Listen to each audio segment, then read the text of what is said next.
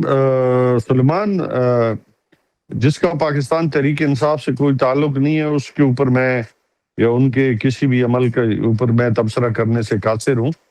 میں تب تبصرہ کر سکتا کہ کوئی پاکستان تحریک انصاف کے ہدایات کو فالو نہ کرتا یا پاکستان تحریک انصاف کی لیڈرشپ کو فالو نہ کرتا، تب میری بنتی تھی اس کے اوپر گفتگو بھی، لیکن یہ میرے خیال میں irrelevant ہے میرے لیے. اچھا ٹھیک ہو گیا. لیکن سر ہم یہ دیکھتے ہیں کہ وزیر اعلیٰ کے پی جو ہیں وہ بڑے ایکٹیو ہوئے ہیں ساری صورتحال میں. پھر ہم نے دیکھا ان کو کہ وہ جس طرح سے پہنچے ہیں اڈیالہ کے جو ہے یہ سارے معاملات میں بھی. تو سر کیا سمجھتے ہیں کہ کیا ان کا ایکٹیو ہونا جو ہے وہ اب آپ کے لیے ہی خطرناک ثابت ہو رہا ہے؟ سلیمان، اس میں کون سی خطرناک بات ہے جس میں آپ کہیں کہ انہوں نے کوئی ایسا غیر قانونی یا قانون سے ہٹ کے کوئی ایسا عمل کیا ہے جس میں یا پرامن طریقے سے آنا جو ہے وہ یا اس میں انہوں نے کوئی ایسا خلل ڈالا ہے جس پہ ہم یہ کہہ سکیں کہ ان کا جو آنا نہیں بنتا تھا، وہ قانونی اور آئینی حق استعمال کرتے ہوئے خان صاحب سے ملاقات کرنا چاہتے ہیں جیل مینول کے مطابق. تو اگر ان کے راستے میں کوئی رکاوٹیں کھڑی کرتا ہے تو یہ تو فرض چارج شیٹ میرے خیال میں ان لوگوں پہ بنتی ہے جنہوں نے رکاوٹیں ڈالی ہیں. بالکل ٹھیک ہو گیا. عثمان بھٹی صاحب بھی ہمارے ساتھ موجود ہیں. بھٹی صاحب، سر 28ویں ترمیم کے حوالے سے اگر بات کی جائے تو آپ سمجھتے ہیں کہ سر کوئی بھی اس کے حوالے سے کوئی مسئلہ آئے گا، کوئی حکومت کو کوئی ٹف ٹائم ملے گا؟ اور جس طرح سے پھر ہم دیکھتے ہیں کہ پیپلز پارٹی کا بھی ایک چھوٹا سا ایک ڈیفرنٹ سٹانس نظر آتا ہے، تو کیا کچھ جو سوچا جا رہا ہے یا جو کچھ اس سے پہلے ہو چکا اس کے مختلف ہو سکے؟